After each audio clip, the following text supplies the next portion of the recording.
Assalamualaikum warahmatullahi wabarakatuh. Perkenalkan, nama saya Noval Golib Sidik. Saya dari Fakultas Informatika, Program Studi Teknik Informatika, kelas F4601.1 PJJ.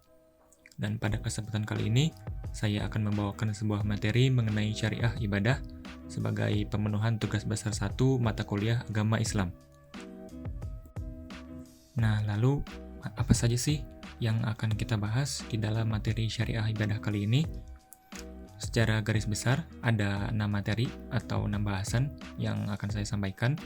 Yang pertama yaitu makna toharoh dari perspektif bahasa dan juga istilah. Yang kedua, fungsi toharoh atau kebersihan.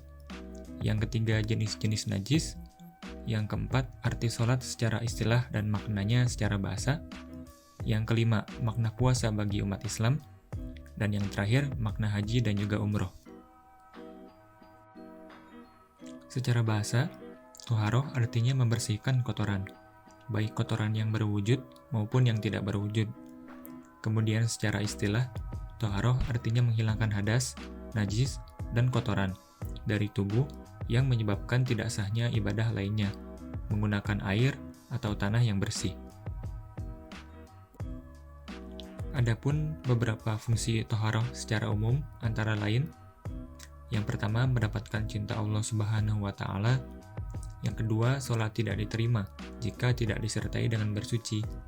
Yang ketiga, menyucikan diri dari kotoran berupa hadas dan najis.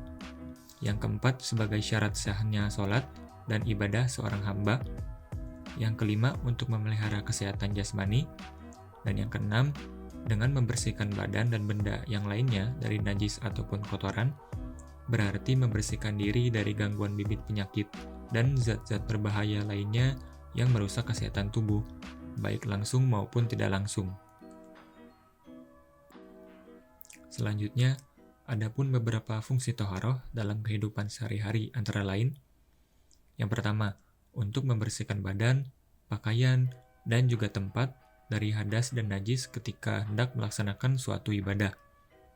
Yang kedua, dengan bersih badannya dan pakaiannya, seseorang tampak cerah dan enak dilihat oleh orang lain, dan karena Allah Subhanahu wa Ta'ala juga mencintai kesucian dan kebersihan. Yang ketiga, menunjukkan seseorang memiliki iman yang tercermin dalam kehidupan sehari-harinya, karena kebersihan adalah sebagian dari iman. Dan yang terakhir, seseorang yang menjaga kebersihan, baik badan, pakaian, ataupun tempat tinggalnya, tidak mudah untuk terjangkit penyakit. Najis terbagi dalam beberapa jenis. Yang pertama ada najis mukhafafah, yaitu najis ringan. Contohnya adalah air kencing bayi berjenis kelamin laki-laki dengan usia kurang dari 2 tahun. Yang kedua ada najis mutawasitoh, yang merupakan najis sedang. Contohnya adalah segala sesuatu yang keluar dari kubul dan dubur manusia atau binatang, terkecuali air mani. Yang ketiga ada najis mughaladah, yang merupakan najis berat. Yang termasuk ke dalam najis mughaladah adalah anjing, babi, dan juga darah. Dan yang keempat ada najis ma'fu, yaitu najis yang dimaafkan. Najis kecil yang tidak kasat mata, seperti percikan air kencing yang mengenai pakaian secara tidak sengaja. Selanjutnya kita akan membahas arti sholat.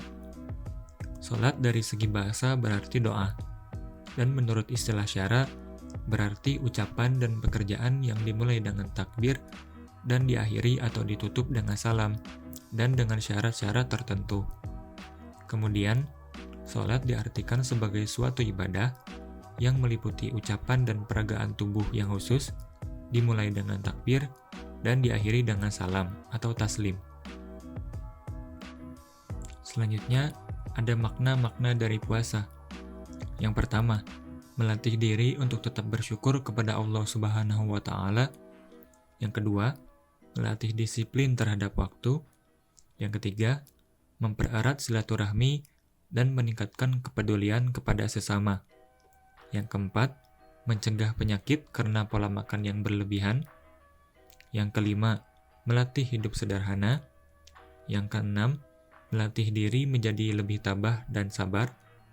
Yang ketujuh, mengetahui bahwa ibadah puasa memiliki tujuan. Dan yang terakhir, mengetahui bahwa tiap kegiatan mulia merupakan ibadah. Dan yang terakhir, mengenai makna haji dan juga ibadah umroh. Makna haji dan umroh ini terbagi menjadi dua. Yang pertama, manfaat bagi individu yang menunaikan haji dan umroh. Antara lain, menghapus semua dosa kecil dan menyucikan diri dari perbuatan maksiat. Lalu, menyucikan jiwa seseorang dan berbaik sangka kepada Allah Subhanahu wa Ta'ala. Dan yang terakhir, meningkatkan keimanan karena telah menepati janji kepada Allah untuk datang ke Baitullah. Selanjutnya, ada manfaat bagi umat Islam dalam melaksanakan haji dan juga umroh. Antara lain, menciptakan rasa persaudaraan dan kesatuan umat muslim di dunia, mempererat tali persaudaraan bagi umat muslim di dunia, dan yang terakhir, lebih mengutamakan kepentingan agama daripada kepentingan pribadi.